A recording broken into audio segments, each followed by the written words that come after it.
The following podcast is recorded and produced by the Podcast Precinct in affiliation with the network at bicbp-radio.com. The Podcast Precinct. Consistency, creativity, culture.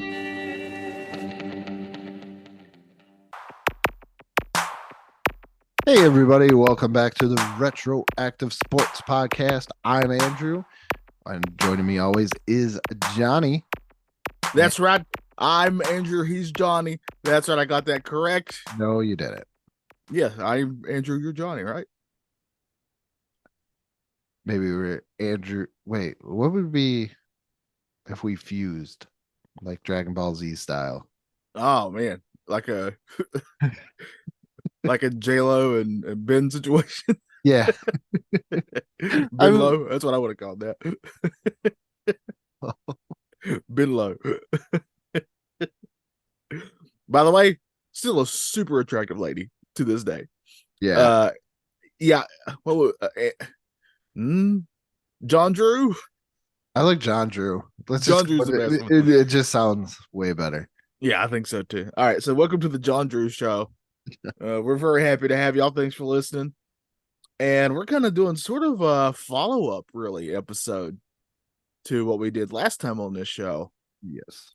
But this time we're going to change it up a bit. We're going to do our 10 favorite athletes before our time. So in other words, I looked at this as when I was old enough to get into stuff, they were either on the very downside of their career or they'd already been done playing for a long time, one or the other. Yep. And it's my list too, top 10, because we both appreciate history and sports history, which this whole podcast is centered around. So we give you our top 10 favorite players. So why not give you our top 10, just players before our time, guys that pretty much probably got us maybe interested in certain aspects, game changers, guys that were like, wow. Yeah, or sometimes are just guys who just really, when I went back and learned more about them, I was just really like respected them hugely for a lot of stuff they did, even if I wasn't necessarily alive for it. All right, I started off. You go first because I started off the last. Okay, that's fair. I'm going to start off with a biggie, probably the Notorious B.I.G. Christopher Wallace. Yes, of course. Did you look at my list? No, this is a huge name, probably the biggest name in his sport ever, I would dare say. And this guy, not only a legend, but also even outside of his sport, he transcended it and was even was known for standing up for what he believed in, even if it got him in trouble, which it did. This guy freaking literally fought Superman, Andrew.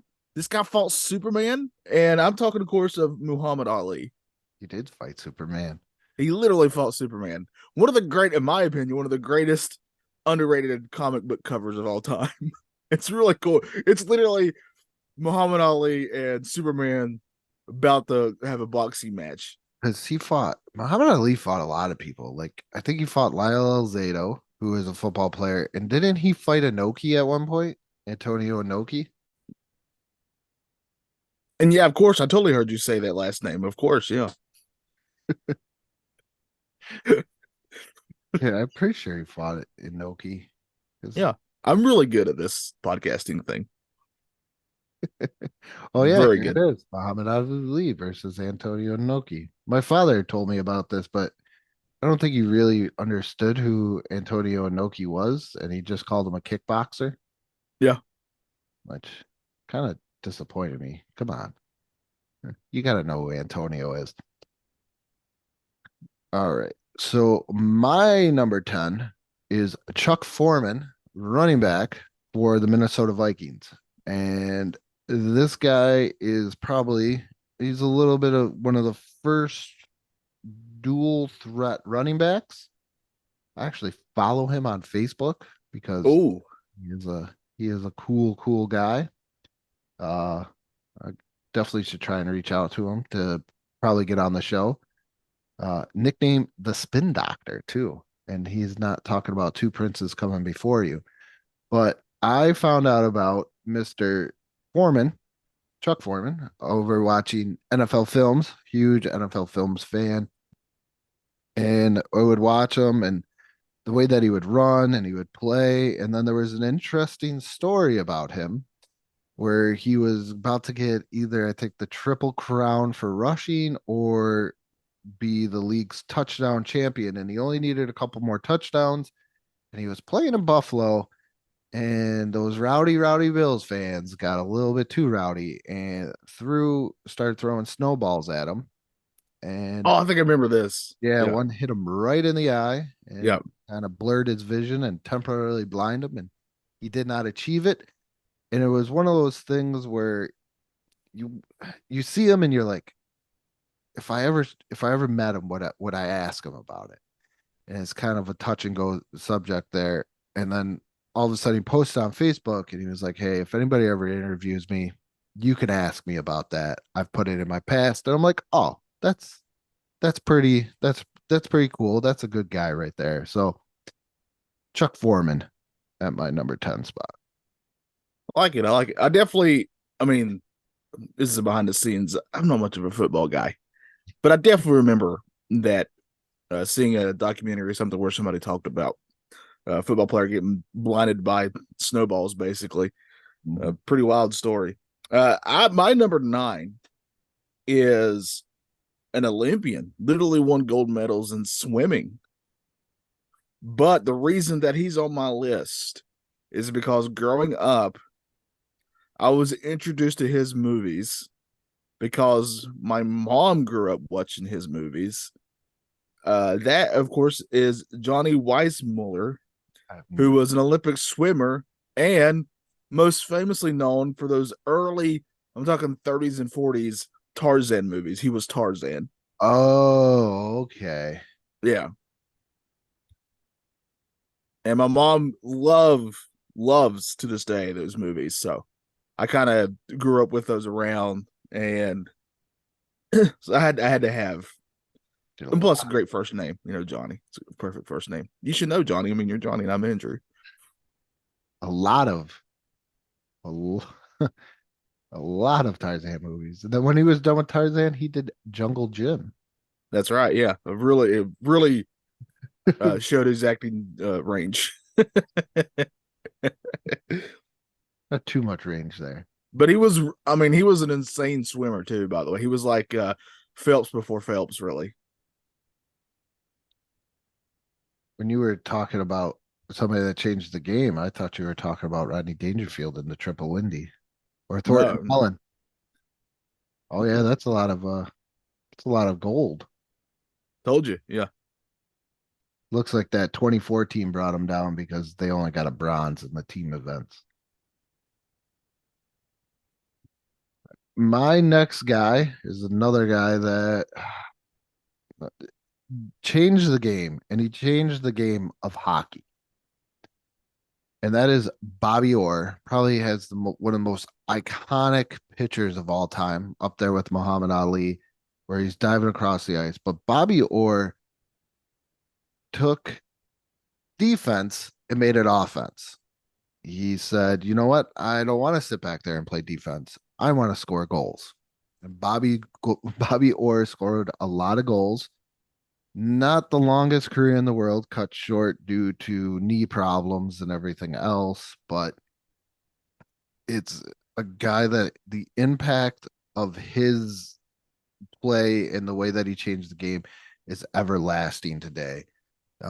Probably he's considered in the hockey holy trinity of Gretzky, Howe, and then Orr because of just what he did for the game. He said defensemen can score. To this day, we are still seeing defense. You hear the term offensive defenseman because of what Bobby Orr did and what he could do. And every time I hear Bobby Orr's name, like I'm waiting for the other choice. Bobby Orr, who? Give me. Or Phil Esposito. Yeah, that's a name I would have totally brought up too. My number 8, Andrew. This is going to shock everybody. We're going to the world of basketball, and this guy, I still remember my jaw dropping the first time I saw a clip of this guy. Like he was somehow in the air this whole time. He jumped to do a layup, but he somehow wrapped himself around behind the backboard and still flipped the ball up and in. Like to this day, it's still one of the greatest, most smoothest things I've ever seen.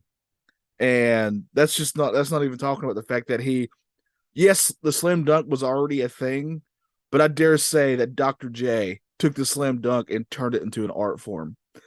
And one of the biggest influences is on the GOAT also, by the way. And a lot of these players that me and you consider the GOATs. And Julius Erving had to be on my list.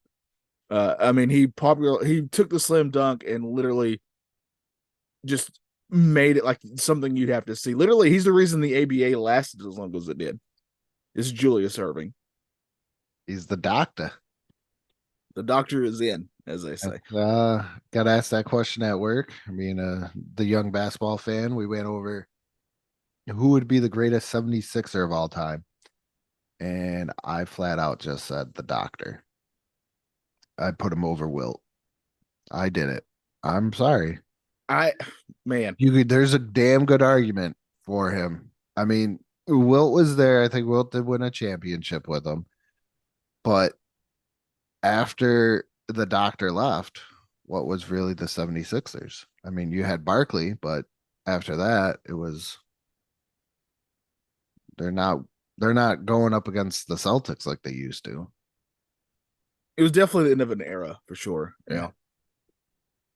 But gotta love the doctor. I still remember my first introduction to Dr. J as a kid was the pay-per-view, and I tried to find it so I could I don't know if you've ever seen it. I tried to find it like on YouTube to send it to you, but it's like super blurry. It was the big hyped up match of who would win, Dr. J or Kareem. And it was like a one-on-one thing. Yeah, but I remember that. Yes, but they also had a bunch of other basketball players too. Yeah. They used to be. For those who don't know, the NBA All-Star Game, they would try different things. No, this was pay-per-view. I thought because they did it on the All-Star Game one time too. Yeah, no, this was pay-per-view. The one-on-one on a pay-per-view. That's one-on-one, but they also had other players. Like this was my first introduction to Rick Barry and laughing at the grandma shot. Oh man, yeah. Yeah, it was Magic versus or not Magic. Dr. J versus Kareem. I thought he was going to do like that video game, Magic versus Bird. That was so annoying in those early days. Yeah, this was a pay-per-view, and my dad was like, "We're gonna watch it," because my dad loved basketball, and I still remember sitting there watching it. Yeah, pay-per-view. It was February 28th of 1992. Wow, 92. I want to say that's what they're listing at 92. So that's like even after the NBA tried it with their All-Star Game stuff. Yeah, and these guys they're old, much older. Yeah, 92. They're definitely well past retirement age, when they retired from the Trump Taj Mahal in Atlantic City, New Jersey, 9 p.m. And it was like they promoted it like a boxing match. Well, you have to, right? Yeah, I'd like to kind of do a story on this. So I'm not going to talk too much because I like this idea. Yeah, this might be a future episode. But yeah, that's how my first introduction to Dr. J was. And I think they're always looking for ways to bring back some excitement for the All-Star weekend for the NBA. And I think if you brought that back, but you had current players do it, it would have way more to it. But also, just like that dunk contest, I don't think any of them would do it because it's a lose-lose for you. Yeah. Like you don't win. Like let's just say you lose, then that's all you'll ever hear about. That's it. Despite the fact that you're going against like the best competition there could be. Yeah, I don't see anybody doing anything. The dunk contest, the 3-point contest, those things used to mean something.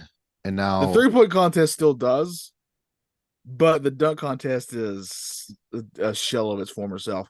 Despite the fact that we still have some good ones, but it's all, and I'm not trying to shade any of the ones who've won recently, but considering we used to have duels between Dominique Wilkins and Michael Jordan for the dunk contest, we don't get those names anymore in it for sure. No. Okay. My number, where are we at? Number 8 is Yeah, you're on your 8. Moore, running back, wide receiver of the Baltimore Colts. I, as an NFL fan and NFL history fan, if I was born or was alive in the late 50s, mid 60s, the Baltimore Colts would be my favorite team, and Lenny Moore would be one of my favorite players. Another one of those guys, running back, could catch ball out of the backfield, super fast. Nickname was Spats because that's just how he ran. He was just an awesome, awesome player. And once again, NFL Films just introduced me to these awesome Baltimore Colts, and Lenny Moore was amazing. He used to tape his ankles, but it would be on the outside of his socks and his shoes. So sometimes people imitate that. I don't think too much anymore, but Lenny Moore was amazing, game changer. A lot of people fight me on this. Greatest Colt running back of all time, even though everybody's like, oh, it's Edgerrin James. No, it's Lenny Moore. Edgerrin James is good, but he's no Lenny Moore. Well, I'll just use my incredible breadth of knowledge of football and agree with you. My next number 7, my next one, another legend, of course, of his game, also transcended his game to the point where I think in his time he may be considered one of the most famous people alive. Great candy bar as well, of course. Can't forget about how great that candy bar is. And the reason that he's on my list is purely out of the fact that The Sandlot is one of the best summer kids movies of all time, in my opinion. And we're going with the great Bambino himself, Babe Ruth, here for number 7. The who?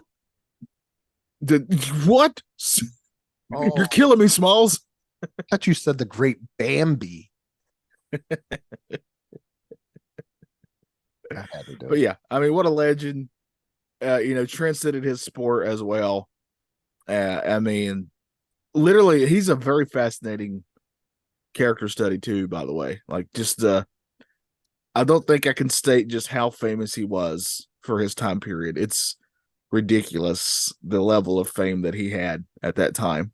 He's got a very interesting story. From my understanding, his father like just got rid of him and dropped him off at an orphanage. Yeah. Like, take care of this dude. And then all of a sudden they found out that he was good at baseball and kind of just snowballed from there. As a Yeah. Red Sox fan, we don't mention that name though, so I'm gonna move on. All right. Who's your number 7? My number 7 is known as the Dracula in cleats. Oh, yes.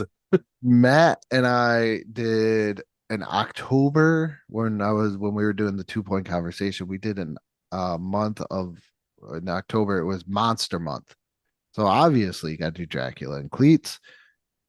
Member of the vaunted 1970s Steelers defense, Mr. Jack Lambert. This guy, once again, kind of another guy where it was like, hey, you're too skinny. You're tall enough, but you're too skinny to play the middle linebacker position. And he said, ha, I may get some teeth knocked out, but I'm going to be a Hall of Famer and 4-time Super Bowl champ. And that is what he became. And just the viciousness he played, talking about how he hated quarterbacks. He just wanted to murder quarterbacks, take their heads off. Known for biting people at the bottom of the pile. Oh, that's where the vampire comes from. Yeah. Well, Yeah. he also didn't have many teeth. So his 2 front teeth were gone as well. Oh, and famously couldn't get near any cross. Yeah. But he was just not a very good looking man, but gotta say he was definitely he looked the part and he played the same way. And just outstanding, just ferocious human being out on the field. Nice, nice.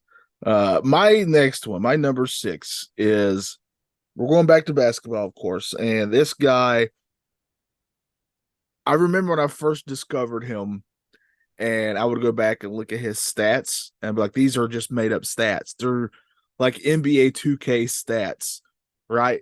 50 points a game, 30 rebounds a game. One year he decided he was going to lead the league in assists, and he did. That's Wilt Chamberlain. I got to have Wilt Chamberlain here. And on top of that, it doesn't get brought up enough, but number wise, he enjoyed the ladies. There, I want to say Netflix. There's a documentary on him right now. Oh, really? Well, it makes sense because that's the one that I don't have. But Oh yeah, I forgot about that. yeah, but yeah, Wilt the Stilt Chamberlain.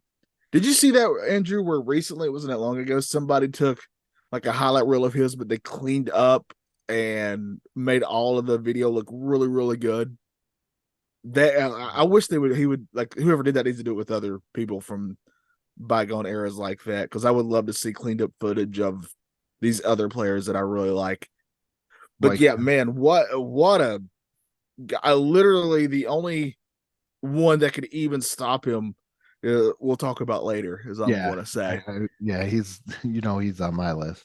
Yeah, he's on my list as well. So, but Wilt Chamberlain and this other guy probably they were the Magic and Bird before Magic and Bird, as in a rivalry that sort of labeled the NBA and kind of really helped it, right? Because you have that's really helped sports when you have rivalries like that and people can pick a side. It really does help quite a lot.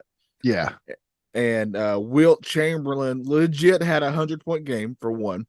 That's also I can't remember who the other guy was, but the other guy would always talk about how him and Wilt had the in NBA history for the two people to score the most points, and Wilt had 100 and he had 1 point because he hit a free throw. that's like Wayne Gretzky and his brother being the all-time scoring duo in hockey. But yeah, so I mean, Wilt Chamberlain. I mean, he's the reason why to this day, if any player in the NBA like has a really good game where they score a lot of points and they like to hold up the piece of paper with that number written on it, because it's that very famous photo from that 100-point game. Is Wilt holding up a paper, it just has 100 on it. But yeah, Wilt Chamberlain. If you find, I encourage anyone to look up that video that's been cleaned up and like it's almost like it's HD. This guy, whoever did it, did a really good job. But you can really get a sense of just the athleticism that this guy had. It was athletic. Yeah, especially for his size. I mean, he was huge on top of that, and Is that what the lady said? probably I wouldn't doubt it. Yeah. For sure. I still remember that being one of the selling points of a book that came out about him, was that it talked about how many ladies he spent time with. Oh, he was also a mentor to Kareem. Oh yeah. Well, I mean, I'm not mentioning that because I don't want to say anything. Oh, okay. So my next one is I'm going baseball for my number 6, and I'm going with Stan the Man Musial. Uh, I don't know if you noticed this, Johnny, other than maybe Allen Iverson and maybe a couple of other guys. I don't like a lot of loud, boisterous players. Right. And I feel like Stan the Man Musial was that just a guy that went out, did his job and did what he had to do. And I don't want to, I want to say he's underrated, but he's not underrated in a way, but I don't feel like he's talked about as much. And I think me and you, like those players, are sort of like Tim Duncan, right? Where their trash talking was like they would score 30 on you and grab 20 rebounds and then like pat you on the behind and say, good job. that's Stan Musial in a way. Like he just went out there 24 all-star games, he just was a great player and seemed like a great all-around person. Yeah. I'm watching that show called Quarterback on Netflix, and I went in there like, oh cool, I get to see Patrick Mahomes, and I'm like, not Kirk Cousins. I don't want to see nothing about Kirk Cousins. Finish watching, I'm like, I hate Patrick Mahomes. I just don't like his attitude. Oh, just a quick programming note. It's coming soon, and it'll probably out by the time this episode is out. But if you go listen to the panel discussion, the new episode of it may have a few football players that show up. That's all I'll say.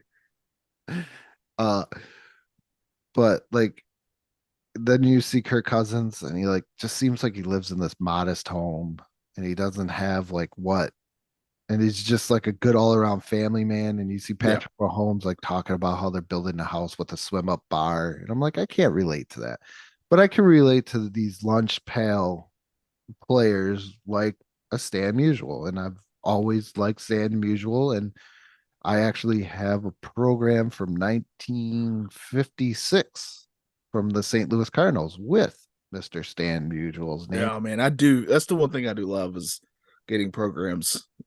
Those are just a really fun thing.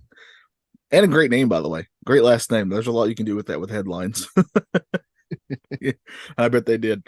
Yeah. All right, my number 5 is, Andrew knows this, but I'm a sucker for a big man in basketball who can pass.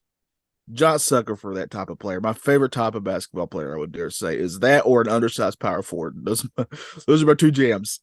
And this guy was probably one of the best passers out of the post.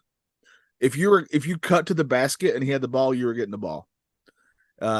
And on top of that, he could score. He probably had one of the best games ever in a college championship game where he missed one shot and scored over 40 points.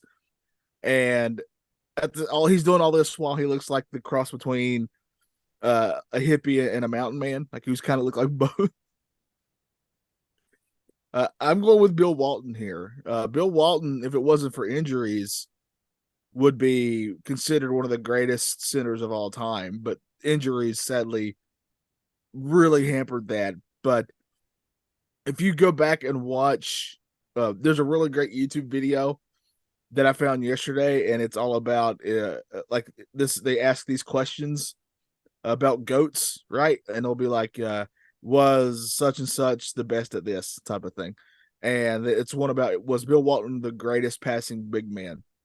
And it just is just this. They're talking about his career, and you just see all these scenes of, especially during his Trailblazer days, of he'd have the ball and he'd hit every cutter who cut to the basket. It didn't matter how little space he had.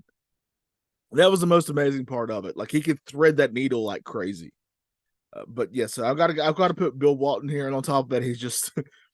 And today, like I just never know what he's going to say, and I don't think he does either, and that's what makes him really entertaining. Frank Caliendo does a great impression of Bill Yes. Yeah. Bill Walton is definitely probably top 5 biggest what ifs in NBA history. Gotta be. Because even in '86, he goes out with the Celtics and wins the championship, wins 6th man of the year, and everything else. And not, Red Auerbach. He's just such a great guy. He saw what Bill Walton had left in there, and that is why, to kind of mix it with the modern stuff, is a lot of people are bagging on Chris Paul. Does he still have it? And if I still feel like if he's coached properly, you could still get a little bit of that Chris Paul magic, kind of like what the Celtics did in '86 out of Walton. Yeah. Yeah, because Walton was still Walton. He would show flashes of Walton during that Celtic run. Yeah. Especially that passing, which you're on a team with Larry Bird. So just imagine that. That's another big what if. What if Walton was purely healthy and he was on that Celtics team with Larry Bird? Just the passing itself would be insane on that team. If Walton was healthy, you wouldn't go after Sam Bowie. Yeah. I mean, very much so. Yeah. That changes everything, right? Yeah, because now you don't have that discussion or anything else. The Trailblazers are probably not even in that position. Yeah. Man, yeah, you're right. That changes a lot of things. Okay. My top 5 going in there. My number 5 is Marion Motley of the Cleveland Browns. Kind of a two-way player, played running back and linebacker, but this guy was just massive. Just a massive human being. And to see him running, I am not a very dainty person myself. So I saw Marion Motley on NFL Films, and I was like, this guy is amazing. And he played in like the 40s and in the 50s, but still though, the way that his power was and everything else, one of the first black players ever signed to play professional football. And I mean, you could put that you could put that in there, but then everything else, talent wise and everything else, the guy was absolutely amazing. Helped create one of the standard plays in the NFL today in the running back draw by having a mistake as Otto Graham tripped and just handed him the ball. But he was a very significant force in what made those Cleveland Browns teams so great in the 40s and the 50s as well. Nice, nice. All right, so we're really getting into our top five here because my number 4, he's a guy who to this day has a record that I don't know if it'll ever be topped in his sport. And even his look is trademark in a way, sunglasses, a big hat, and Jim McMahon. uh and a little bit of a mustache going on, and his car was iconic. The STP car, one of the most iconic cars. Just the cars throughout his history are iconic. I had his comic book, Andrew, that just went through his career. I used to look up videos of him. He had some, honestly, the fact that he walked away from some of these crashes that he had in those cars is spectacular. I'm going Richard Petty here with number 4. What an incredible legend. 200 wins in stock car racing. Something that I don't know will ever be topped. But he was still racing by the time I got into NASCAR, but like he was, like if he made a top 10, it was an incredible feat at that point. I almost, when you said mustache, I was about to go, the Bandit's not an athlete. But if you think about it, doesn't the Bandit sort of have a Richard Petty look? Yeah, he does. Great movie, by the way. But oh yeah, Richard Petty, before I even got into NASCAR, I knew who Richard Petty was. If I didn't really know who Richard Petty was, I knew that number 43 car. Yeah. Always out there for any type of sponsor or anything like that. Always. Yeah, that red and blue it was very iconic with that logo on it. And I love that car. And he also, back when NASCAR had those really, this is like 60s and 70s, had those long Plymouth cars, like really long with the big a spoiler on the back of it that really stood out. Like he's got like a light baby blue one of those that was really, really famous. That thing is sweet too, by the way. Nice car. Yeah. So Richard Petty is my number 4. Definitely a guy that transcended beyond his sport, because like I said, I had no idea. I just knew cars went around in a circle. Yeah, well, I mean you're not too far off. But they do it really fast. Let's not forget that. My number 4 is Deacon Jones. He was a defensive end for the Los Angeles Rams. And here's another, and he's actually famous for terming making the term sack actually something big there, by saying that he likes to put quarterbacks, put them into a big old bag like a sack and then beat them with a bat. Yeah, I mean, who doesn't like a big sack? You know, the bigger the sack, the better. I always say. He also kind of transcended the sport. He's done some beer commercials. He was on Bewitch, but he was just another one of those guys that was just an awesome player, drafted like in the 13th round. Nobody thought he was going to do anything, but just ended up being a Hall of Famer, part of the fearsome foursome defensive line, developer of the head slap that is now outlawed in the NFL because you can no longer slap people upside the helmet as you're rushing the quarterback. But that's kind of the smart way of doing it. Is he noticed that if he could smack you upside the head a little bit, you would blink, and by the time your eyes would open, he would hopefully be gone and get the quarterback. And I think one of the biggest travesty in the NFL is that he is not officially on the all-time sack list, because sacks did not become an official stat until 1982. He was long gone by then. And I've said this on the 2 Point Conversation, and I agree 100% with Dan Patrick. With all the money the NFL makes, you're telling me we can't sit somebody or a group of people in a room and try and find old game film and count how many sacks these players had to kind of Yeah, that can't be that hard, right? yeah, I could see tackles where you're like, okay, we're gonna leave tackles alone, but a sack is very defined. And Right.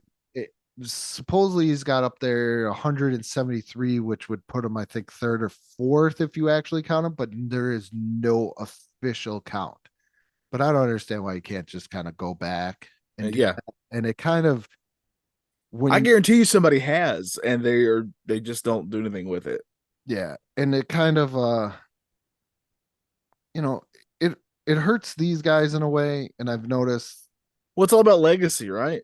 yeah, and it hurts them in a way because there's no measurable stats, and it seems like everybody today You wants got to have a measurable stat. you got to have a Yeah. measurable stat, or you got to have some type of advanced stat that Or if you have nobody's all the ever heard. stats and no championship, that's another stat you have to have, or you're nothing.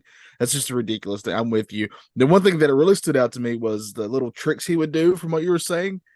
That's Yeah. I really love those things that these people would do. Like one of the big ones that Tim Duncan would do.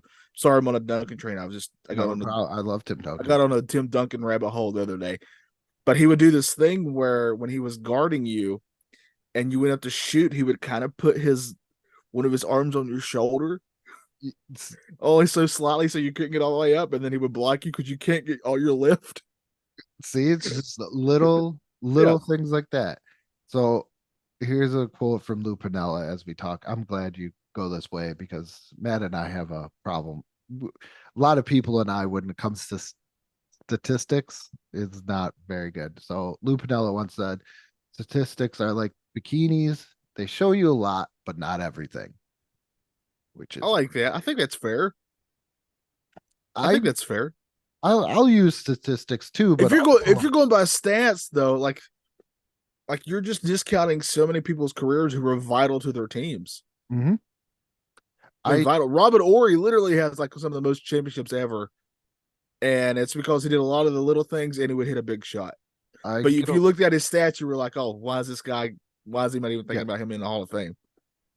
I get into a lot of arguments where people are like, yeah, but how come this isn't that? Or how come they didn't get more of this part? And I'm like, well, that wasn't their job on the team. Right? Yeah. It, I mean, it it's wasn't their job. when one of my biggest issues with the Miami Heat when they had the Heatles, as they called them, it was LeBron and Wade and Bosch, was that Bosch doesn't get the love that I feel he deserves in that Oh situation. yeah. He goes there and he knows immediately that he's coming from being like the lead main player on his team to immediately being the third player on a team immediately. And does he complain about it or publicly? No, he accepts it and he's there. And he's one of the main reasons why they win a championship. But I guarantee you, when people talk about the Heatles, he's rarely ever brought up. No, because he didn't score that many points, or you can't Yeah. look at it. That's why it's good to go back and watch older games and everything. I'm really glad that Matt was like, "Hey, did you know you can watch old football games on TV and stuff like on YouTube?" And I was like, "Yeah." So I would go back, be bored, nothing to really do, and I'd go back and I'd watch games. I watched the Super Bowl from 1972 because I wanted to see it. I wanted to see Super Bowl 19. And I watched it and I was like, wow, the Dolphins really sucked in that Super Bowl. Now I understand what's going on. But to go back and to You're watch, talking to a guy who literally watched. I think it was an hour and a half of just the Joker doing passes. So, but that's the stuff that I think you gotta, like you talked about the Will Chamberlain thing. You, Yeah. you gotta see it. You gotta see it. Like Right. the conversation I had at work, like I said the other day, was, Clyde Drexler was a better trailblazer than Dame Lillard. And I told dude was like, have you ever watched Clyde? And he's like, no. And I was like, at one point, this guy was compared to Michael Jordan. This was like He's the reason that the Trailblazers didn't get Michael Jordan. yeah, yeah. That's what I'm like, watch Clyde Drexler play and you'll understand. but definitely go out and watch these older people play before you make your decision on things. Yeah. A lot of Yeah. people bag on Bo Jackson. Where are we at? Is it me? No, it's you just did your number 4. Yes, that's right. So I'm on my number 3, and arguably one of the greatest shots in basketball is this guy's shot. A champion everywhere, just a pure champion. He really Oh, so you're not talking about Jerry West then? no. I do like Jerry West, but no. It's a shame that when we talk about goats of basketball that he's not brought up more.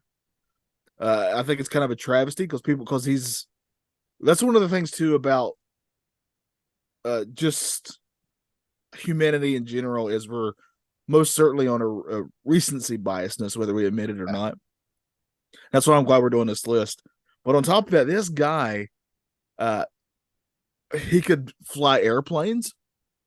Andrew, he fought Bruce Lee. That's how good this guy was. I'm, of course, talking about the master of the skyhook himself. Did he play Dr. J one-on-one?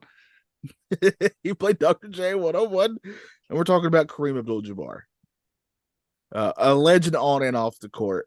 Just some of the stories about him are just legendary too. What a man. That skyhook is something that I don't think until people probably hear about it. Mm-hmm.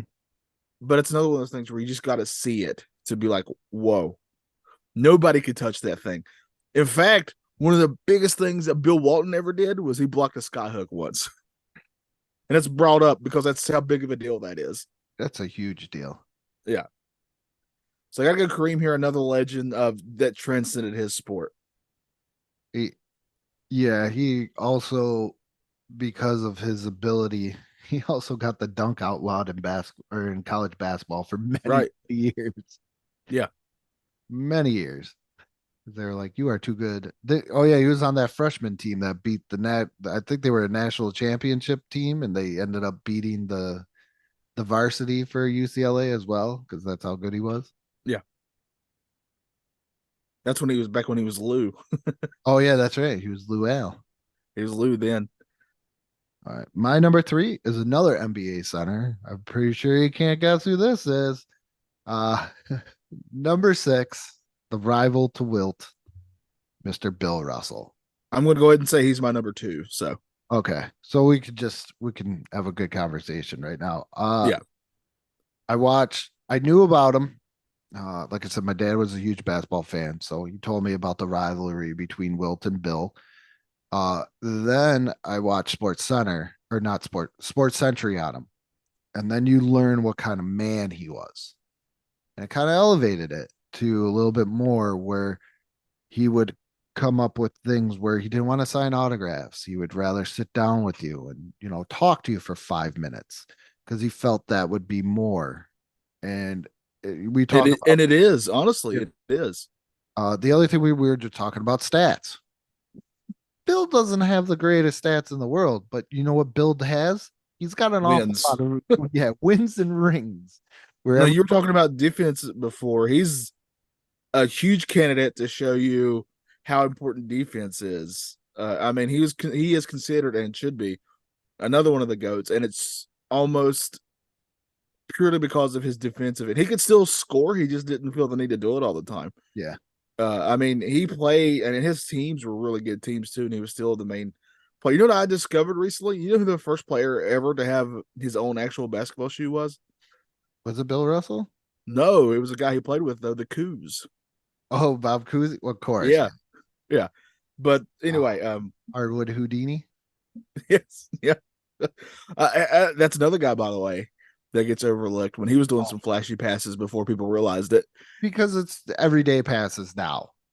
I think that's the problem, is that a lot of everyday stuff now wasn't the norm back then. So when these guys are like, oh, well, I can watch that guy do that now. Yeah. Kind of like but I think people just don't put the emphasis on the historical aspect of it, of how much they're changing the game. Like, it's no big deal to see a player hit 7 threes in a game now, but like before Steph Curry came in and started doing that, like people were like, "Oh wow," because nobody was really doing that before. It was Mm. just making the three such a main part of the Oh, yeah. game. I mean, literally hitting it from wherever he was. It's just that Bill Russell, another one of these athletes that when he passed recently, like it really bummed me out. And Yeah. it's not just because of the player he was, but because who he was off the court as well. Mhm. Just really, truly stood up for his beliefs. He fought against what he felt was injustice. He was one of those who didn't just quote unquote talk that talk. He most certainly walked that walk. And I don't care who you are, like how you, uh, some of my favorite stories that oh god, what's his name? Bill. He does this podcast we like. I'm blanking right now. Bill Simmons. Bill Simmons would talk about was Simmons again, a giant Celtics Oh mark, yeah. That's but he probably why got I to love listening to him. yeah, but he got to have like he tells these great stories about when he got to meet and talk to Bill Russell, right? It's just this gravitas that he would bring to things too. It's man, how you couldn't look at the career of Bill Russell and not have respect for him would be beyond me.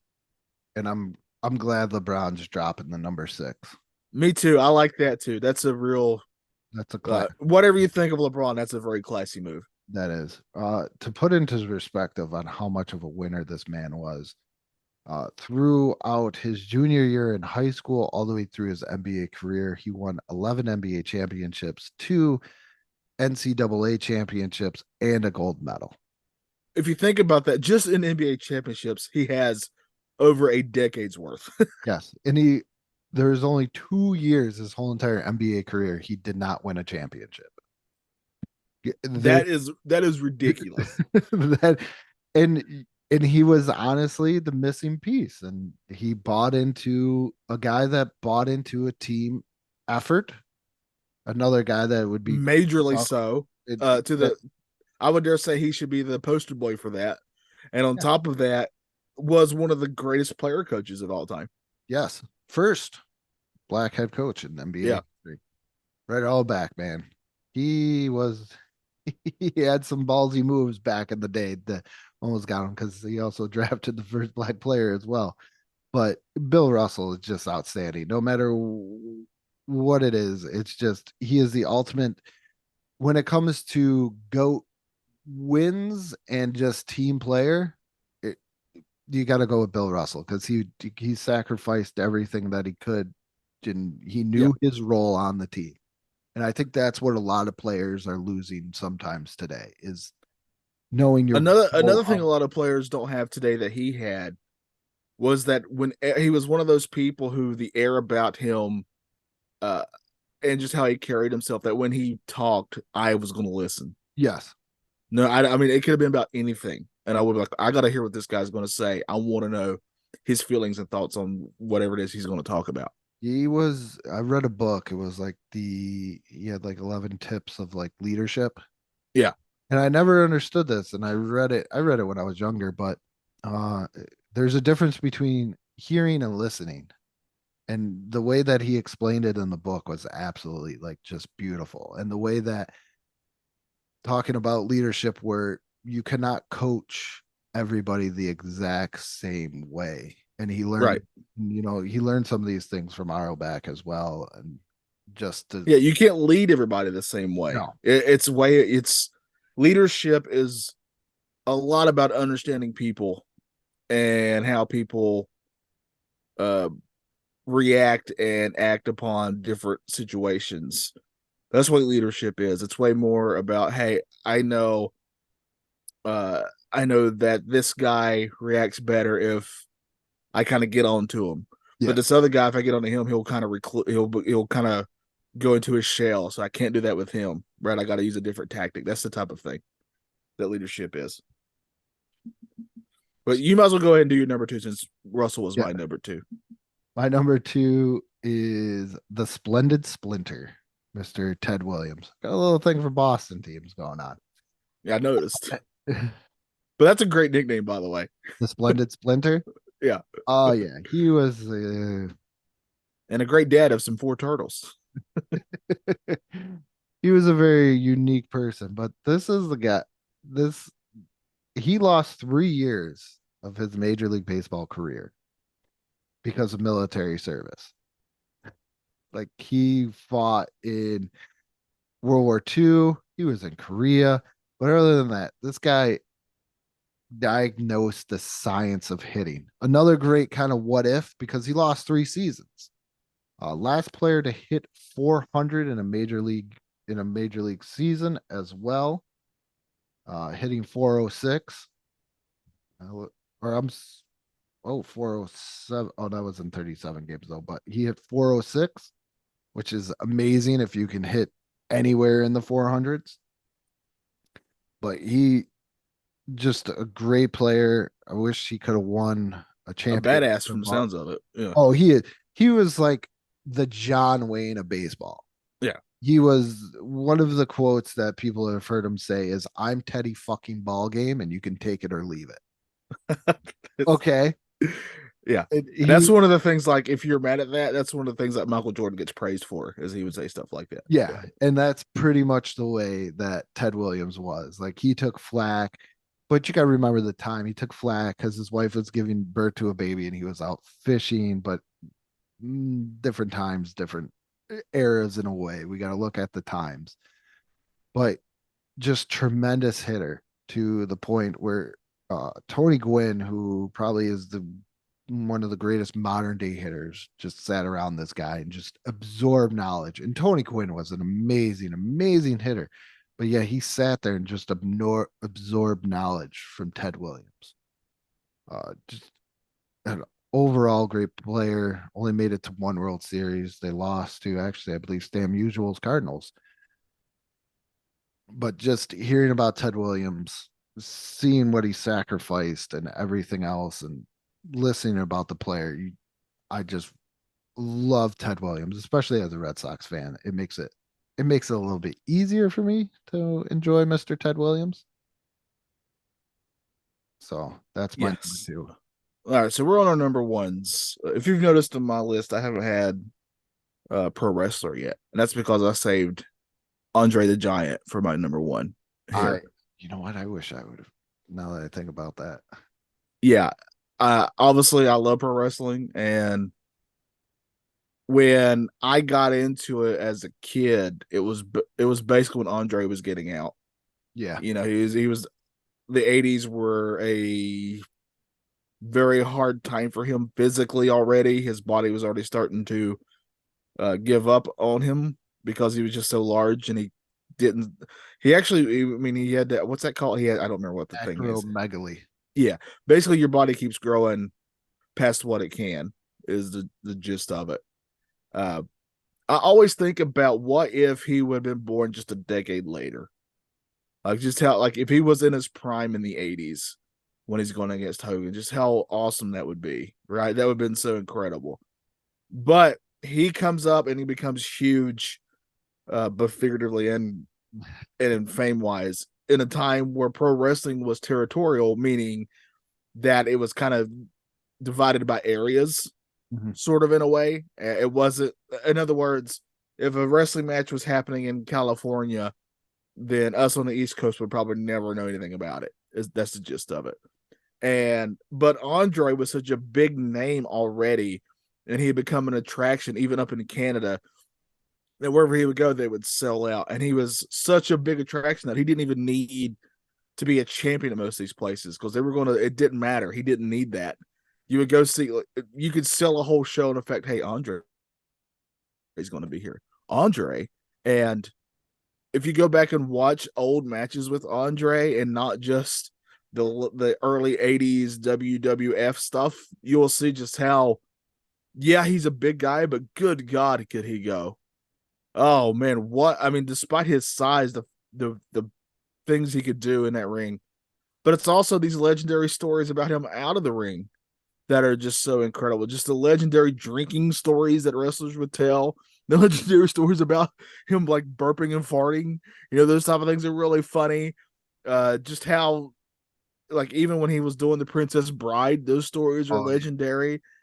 It's just what an incredible person who when I think of athletes that I am really sad that I truly missed out on, he's got to be at the top of my list He's for sure. I would have loved if he had been in his peak when he was going against Hogan. Just those, for as historic as that WrestleMania Hogan and Andre match was, just imagine if it had taken place and Andre could actually do stuff like his old self. Just imagine how amazing that match would have been, instead of, because now it's way more known for, if you go back and watch that match, the match itself, you can tell that Andre can only do certain things now. He couldn't do everything he used to. Hogan gets a lot of flack, most of it deserved, but he is definitely in this match working with what he has. Right? WrestleMania 6, I want to say that was one of his last ones with Yeah. Haku and the colossal whatever. And Yeah. If you notice in a lot of his later just matches in the 80s, he stays near the ropes because he has to help himself. But man, what an incredible athlete. I highly encourage anybody to go find old video of him wrestling when he's at his peak. I think I brought it up before, but there's a really good documentary about him. I think it's on HBO, if I'm thinking right. It's really, really good. Even though they do leave out some stuff, but I mean, that's any documentary. Yeah. It's just what an incredible I mean, just he was more than an athlete. He was an attraction. You know, he was like, you'd be like, he was one of those names where you're like, hey, what are we doing on Saturday? We're going to go see Andre the Giant. Yeah. You know, that type of thing. He was kind of the Nintendo of video games, you know, where I still remember at a point when I was growing up, and grew up in the video games, right? And I'd always get annoyed when like an older relative would be like, hey, you playing that Nintendo? And it was a Sega Genesis. But it's just because they called anything video games a Nintendo. Yeah. That was like, Andre was synonymous with wrestling. It was that we're going to go see Andre. One of the greatest things that they did do though is they let him go out as a baby face. Yeah. He did that heel turn, and then when his very, very like last match, they let him go out as a I'm really glad they did that. But there's just some heartbreaking things too about his body winding up, and just the stories that like just him flying on a plane was just difficult because of his size. Man, just what a life. Would he, if he was wrestling in today's era, would he, I don't know if he'd be that big, not to take anything away from him, but we see giants now all the time. That's But what I'm saying. If he would have been in his peak in the 80s, I think Yeah. it would have been perfect. Yeah, now it's sad to say because everybody's like, you know, like, oh, look at the giant, look at the giant. Yeah, unless you're because a lot of people also forget too, like Paul White, right? He came in as the giant because they're originally going to be like, he was like Andre's son or something like that. But early Paul White stuff, this dude was like 400 pounds, like 6'10, 6'11, well, big guy doing legit drop kicks. Like, this guy could go as well. So people forget that too. My number one is another Baltimore Colt.